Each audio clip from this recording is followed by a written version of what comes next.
താരങ്ങളായ കല്യാണി പ്രിയദർശനും പ്രണവ് മോഹൻലാലും തമ്മിൽ പ്രണയത്തിലാണെന്ന തരത്തിലുള്ള അഭ്യൂഹങ്ങൾ തുടങ്ങിയിട്ട് കാലം കുറയായി.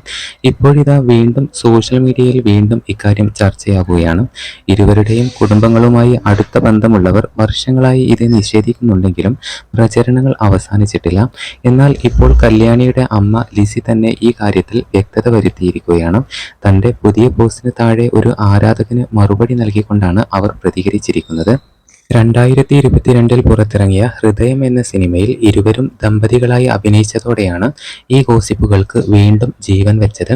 ഇവരുടെ ഓൺ സ്ക്രീൻ കെമിസ്ട്രിയും ഇരു കുടുംബങ്ങളും തമ്മിലുള്ള ബന്ധവുമാണ് ഇവർ പ്രണയത്തിലാണെന്നും ഉടൻ വിവാഹിതരാകുമെന്നുമുള്ള പ്രചരണങ്ങൾക്ക് ആക്കം കൂട്ടിയത്. വിഷു ആശംസകൾ നേർന്നുകൊണ്ട് ലിസി പങ്കുവെച്ച സോഷ്യൽ മീഡിയ പോസ്റ്റിന് താഴെയാണ് പുതിയ സംഭവ വികാസങ്ങൾ ഉണ്ടായത്. കല്യാണിയുടെയും പ്രണവിന്റെയും വിവാഹം ഉടൻ ഉണ്ടാകുമെന്ന പ്രതീക്ഷ പങ്കുവെച്ച ഒരു കമന്റിന് ഇത് തെറ്റായ വാർത്തയാണ് എന്ന് ലിസി കൃത്യമായി മറുപടി നൽകിയിരിക്കുകയാണ്. ഇതോടെ പുതിയ വിവാദങ്ങൾക്ക് താൽക്കാലികമായി വിരാമമായി.